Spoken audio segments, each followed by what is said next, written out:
Good morning, students. Today we are discuss the stress strain curve. इससे पहले मैं आपको स्ट्रेस स्ट्रेन को एक्सप्लेन कर चुका हूँ कि स्ट्रेस क्या होता है, स्ट्रेन क्या होता है, स्ट्रेस कितने टाइप्स का होता है, स्ट्रेन कितने टाइप्स का होता है, ये सारी बातों को हम लोगों ने कर चुका है। आज हम लोग जो पढ़ने जा रहे हैं वीडियो में वो पढ़ेंगे कि स्ट्रेस स्ट्रेन कर्व क्या होता है, स्ट्रेस स्ट्रेन कर्व से क्या चीज़ हमें इंफॉर्मेशन क्या मिलती है, इसके बारे में हमें क्या करना है, जानना है। ठीक है, तो बेसिकली जो स्ट्रेस स्ट्रेन कर्व से ये पहले से ही डिफाइन हो गया नाम से ही कि जो स्ट्रेस स्ट्रेन कर्व है वो बता रहा है कि जो ग्राफ प्लॉट करेंगे वो स्ट्रेस और स्ट्रेन के बीच ग्राफ प्लॉट करेंगे और उससे क्या क्या इंफॉर्मेशन निकल कर आएगी, इस बात को हम लोग क्या करेंगे बेटा, डिस्कस करेंगे। ठीक है, तो सबसे पहले छोटा सा एक पॉइंट समझते हैं हम लोग कि explanation of stress strain curve, explanation of stress strain curve ये क्या होता है, तो if bye gradually increasing on a vertical suspended metal wire. देखिए ध्यान से कि यहाँ पे हमने एक रिजिड सपोर्ट लगाया है और रिजिड सपोर्ट लगाकर एक वायर को हम लोगों ने सस्पेंड कर दिया है। सस्पेंड करने के बाद यहाँ पे हमने क्या किया है, फोर्स अप्लाइड किया है। ये क्या है भाई, हमारा अप्लाइड फोर्स। जब हम लोग जानते हैं कि जब किसी भी बॉडी में फोर्स अप्लाइड करते हैं तो फोर्स अप्लाइड करने की वजह से उस वायर्स में क्या होता है कि लेंथ चेंज होती है, शेप साइज चेंज होता है। ओके, साथ में उसका स्ट्रेस हम लोग कैलकुलेट कर सकते हैं। तो ध्यान से समझिएगा कि ये जो ग्राफ है हमारा इसी से रिलेटेड है कि सस्पेंडेड वायर और graph is plotted stress and longitudinal strain.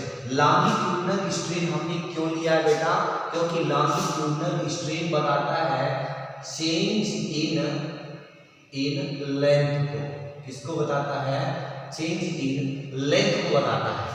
ठीक है, इसलिए हम लोगों ने लिया है इसके बीच में लॉन्गिट्यूडनल स्ट्रेन लिया है और स्ट्रेस लिया है, क्योंकि कंसीडर करने के लिए हम लोगों को स्टडी करने के लिए हमने एक वायर को लिया। वायर के ऊपर हमने फोर्स लगाया है तो इसकी लेंथ क्या हो गया, चेंज हुई है, थोड़ी लेंथ बढ़ गई है। कितनी बढ़ी है भाई, डेल्टा एल बढ़ गई है इसकी लेंथ। ध्यान से समझिएगा, ये हमारा स्ट्रेस है, इसके भाई वाई एक्सिस पे हमने स्ट्रेस लिया है और एक्स एक्सिस पे हमने स्ट्रेन लिया है और स्ट्रेस स्ट्रेन का ग्राफ प्लॉट किया। ये हमारा इलास्टिक रीजन है, ये हमारा प्लास्टिक रीजन है। ठीक है बेटा, यहाँ से जब हम लोग क्या करते हैं, स्ट्रेस स्ट्रेन का ग्राफ जब प्लॉट करते हैं, देखते हैं, तो जब इसके ऊपर फोर्स अप्लाइड करते हैं तो पहले केस में हम लोगों को ये दिखता है कि यहाँ पे इस O से P तक प्रोपोर्शनल लिमिट दिखती है। इसका मतलब ये होता है कि स्ट्रेस, ठीक है, epsilon is directly proportional to strain, stress is directly proportional to. इसका मतलब क्या होता है भाई, stress is proportional to strain. ठीक है, इसका मतलब ये है कि स्ट्रेस के साथ साथ स्ट्रेन भी क्या कर रहा है, बढ़ रहा है। स्ट्रेन के साथ साथ स्ट्रेस भी बढ़ रहा है और ये हमारा क्या है, ये P जो है वो इलास्टिक लिमिट है। इलास्टिक लिमिट का मतलब आपको बता चुके हैं भाई कि remove the force body return its original shape and size, या इसी को हम लोग बोलते हैं एंड पॉइंट। उसके बाद ये हमारा जो होता है ब्रेकिंग स्ट्रेंथ। ब्रेकिंग स्ट्रेंथ का मतलब ये होता है बेटा कि अगर ग्रेजुअली फोर्स को और बढ़ाते जाएंगे तो एक सिचुएशन ऐसा होगा कि वायर जो है ब्रेकिंग स्टेज पे पहुंच जाएगा, ब्रेकिंग स्ट्रेंथ पे पहुंचेगा और ये जो पॉइंट C शो कर रहा है ये वायर ब्रेक को शो कर रहा है। यानी वायर जो होगा थोड़ा और फोर्स लगाया तो वायर जो होगा टूटना स्टार्ट कर देगा, यानी वो क्या करेगा, ब्रेक होना स्टार्ट हो जाएगा। देखिए इस पॉइंट से रिलेटेड हमने कुछ पॉइंट्स लिखा है, जिसमें लिखा है क्या चीज, when the strain is small, small यानी लेस देन कितना बेटा, less than 2% stress is proportional to the strain it obey the Hooke's law.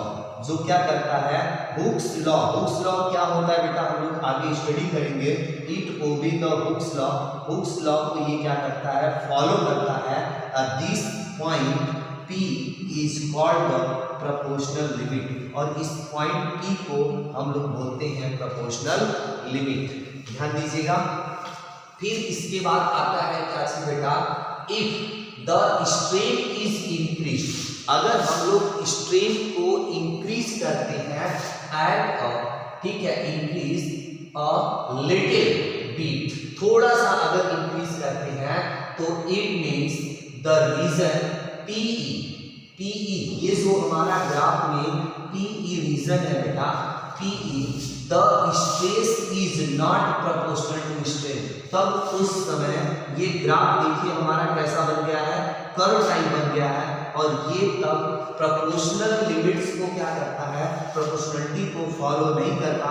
यानी इस पॉइंट के लिए आप ये लिख सकते हो कि epsilon is not proportional to sigma, यानी stress is not proportional to sigma, ये उसको प्रोपोर्शनल को नहीं करता है।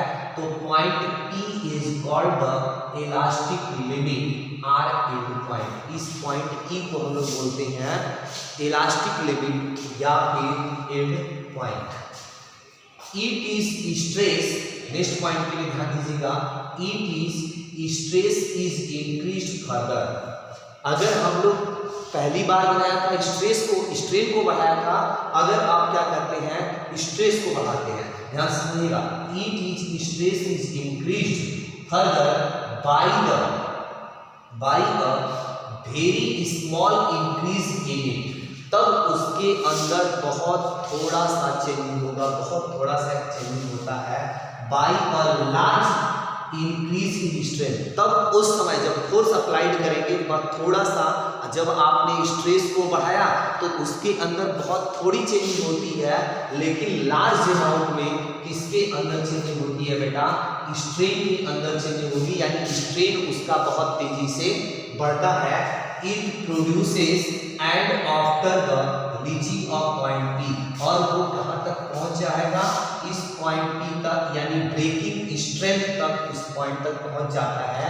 ठीक है, and the strain increase even it a wire unload और रीचेज फ्रैक्चर। ठीक है, तब उस समय वायर के ऊपर अनलोडेड का मतलब किसी भी टाइप्स का लोड नहीं समझ में आता है, और वो कैसा हो जाएगा, रैप्चर का मतलब यहाँ पे हो जाएगा, ब्रेक हो जाएगा, टूट जाएगा। तो इसके अंदर ये पॉइंट कहाँ तक पहुँचेगा, इस पॉइंट C पे पहुँचेगा, जिसको हम लोग बोलते हैं क्या चीज, रैप्चर या फिर फ्रैक्चर पॉइंट। क्या बोलते हैं बेटा इसको, रैप्चर और फ्रैक्चर पॉइंट के नाम से इसको जानते हैं, जहाँ पे वायर का होगा ब्रेक करना स्टार्ट कर देगा। फिर क्या होता है, अब दूसरी बात को समझेंगे, stress strain curve for different material. यहाँ पे देखिए डिफरेंट मटेरियल के लिए आपको देखना है कि stress strain curve different material के लिए क्या होगा। तो यहाँ पे मेटेलिक वायर लिखा था, और यहाँ पे देखेंगे पहला ब्रिटिल मटेरियल। ब्रिटिल मटेरियल का मतलब क्या होता है बेटा, ब्रिटिल मटेरियल का मतलब होता है जो क्षण भंगुरता होती है, जिसके अंदर मतलब जल्दी से जो टूट जाता है, उसको हम लोग बोलते हैं ब्रिटिल मटेरियल। ठीक है, ब्रिटिल मटेरियल को, जब ब्रिटिल मटेरियल की केस में जब देखेंगे तो स्ट्रेस स्ट्रेन कर्व की जो आपका इलास्टिक लिमिट होती है, प्रोपोर्शनलिटी होती है, वो बहुत ही छोटी होती है। वो क्या होती है, बहुत ही छोटी होती है।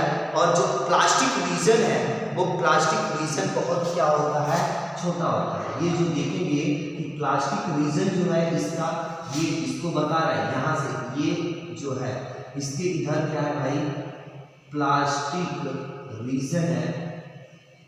ठीक है, प्लास्टिक रीजन है, और ये प्लास्टिक रीजन बहुत छोटा होता है, और बहुत छोटा वेरी स्मॉल होने की वजह से ये बॉडी जो है जल्दी से ब्रेक डाउन होने लगती है, यानी क्या करती है, टूटने लगती है। यहाँ पे क्या रहेगा, plastic region is very small, very small, यानी प्लास्टिक रीजन जो है बहुत ही ज़्यादा छोटा होता है और छोटा होने की वजह से ये जल्दी से क्या करता है भाई, ब्रेक कर जाता है। बहुत जल्दी से क्या हो जाएगा, ब्रेक हो जाएगा। ब्रेक होने का मतलब है टूटने लगता है। जिसमें कि एग्जाम्पल में आप देखें ध्यान से, तो एग्जाम्पल में क्या लेते हैं भाई, एग्जाम्पल में लेते हैं cast iron, cast iron, glass, ये जो होती है इसके अंदर जो होता है जो प्लास्टिक लिमिट होती है बहुत ही ज़्यादा कम होती है, जिसकी वजह से ये जल्दी से ब्रेक होता है। REBC, इसके अलावा भी चीज़ें होती हैं, ध्यान दीजिएगा। उसके बाद जो है बेटा हम लोगों का क्या है, डक्टाइल मटेरियल है। उसके बाद क्या है हम लोगों का, डक्टाइल मटेरियल है, ध्यान दीजिएगा इस बात को, ठीक है। इसके बाद हम लोगों का डक्टाइल मटेरियल है, और इस डक्टाइल मटेरियल में क्या चीज़ ध्यान देना है कि डक्टाइल मटेरियल के अंदर अगर आप देखेंगे तो इसकी प्रोपोर्शनल लिमिट बहुत छोटी होती है, लेकिन जो ये प्लास्टिक रीजन है ना, प्लास्टिक रीजन, ठीक है, जो प्लास्टिक रीजन है, ये प्लास्टिक रीजन क्या होता है भाई, लार्ज होता है। प्लास्टिक रीजन क्या होता है, लार्ज होता है। या प्लास्टिक रीजन लार्ज होने का मतलब ये होता है बेटा कि किसी भी बॉडी को दूसरे शेप साइज में इजीली क्या कर सकते हैं, कन्वर्ट कर सकते हैं, उसके शेप साइज को हम बदल सकते हैं। ये टूटता नहीं, इजीली बदल देंगे, ये टूटेगा नहीं। तो इसके अंदर जो होता है, जो डक्टाइल मटेरियल होता है, इस डक्टाइल मटेरियल के अंदर जो होती है, जो प्लास्टिक रीजन होता है, वो मेनली क्या होता है, बड़ा होता है। क्लियर। अब प्लास्टिक रीजन जब बड़ा होगा तो उसको आसानी से दूसरे से, मतलब कोई भी मान लीजिए क्यूब है तो क्यूब को हम डिस्क में बदल सकते हैं, डिस्क है तो उसको हम क्या कर सकते हैं, शीट में बदल सकते हैं, वायर के फॉर्म में कन्वर्ट कर सकते हैं। क्यों? क्योंकि उसका ब्रेकिंग पॉइंट क्या होता है, ज़्यादा मिलता है। इलास्टिक लिमिट जब ज़्यादा हो गई, उसका जो बोले तो प्लास्टिक रीजन अगर बड़ा ज़्यादा हो गया तो उसकी वजह से आसानी से ये क्या करेगा, शेप साइज को कन्वर्ट कर सकते हैं। उसके बाद आता है बेटा एक हमारे पास इलास्टोमर होता है। इलास्टोमर के अंदर क्या होती है, इलास्टोमर की प्रॉपर्टीज का मतलब ये होता है बेटा कि इसके अंदर कोई भी प्रोपोर्शनलिटी होती नहीं है। मतलब फोर्स लगाइए बढ़ेगा, फोर्स को हटा लीजिए, फिर से बॉडी अपने ओरिजिनल शेप साइज में आ जाएगा। तो इसके में जो होता है ये डायरेक्ट क्या करता है, ब्रेकिंग पॉइंट पे पहुंच जाता है। कौन भाई, इलास्टोमर। इलास्टोमर जो होता है डायरेक्टली ब्रेकिंग पॉइंट के अंदर क्या हो जाता है, कन्वर्ट हो जाता है। इसके अंदर हम लोग देखते हैं कि stress strain curve is not follow the Hooke's law. Hooke's law क्या होता है, इसमें हम लोग स्टडी करेंगे। क्लियर। तो ये जो होता है हमारा इस इलास्टोमर के अंदर, इलास्टोमर में आपका प्रोपोर्शनलिटी लिमिट जो होती है बेटा वो नहीं होती है। क्लियर। आपको अगर कोई भी दिक्कत हो तो मेरे को मैसेज करके आप मेरे से पूछ लीजिएगा कि सर इसमें किसी भी पॉइंट्स पे डाउट अगर होता है तो। ओके। बाकी नेक्स्ट क्लास में हम लोग स्टडी करेंगे Hooke's law and types of Hooke's law के अंदर क्या क्या प्रोपोर्शनलिटी लिमिट होती है, वो सब सारी बातों को हम लोग स्टडी करेंगे। ओके, जय हिंद। ये सर दूसरे अच्छे पढ़ाने क्या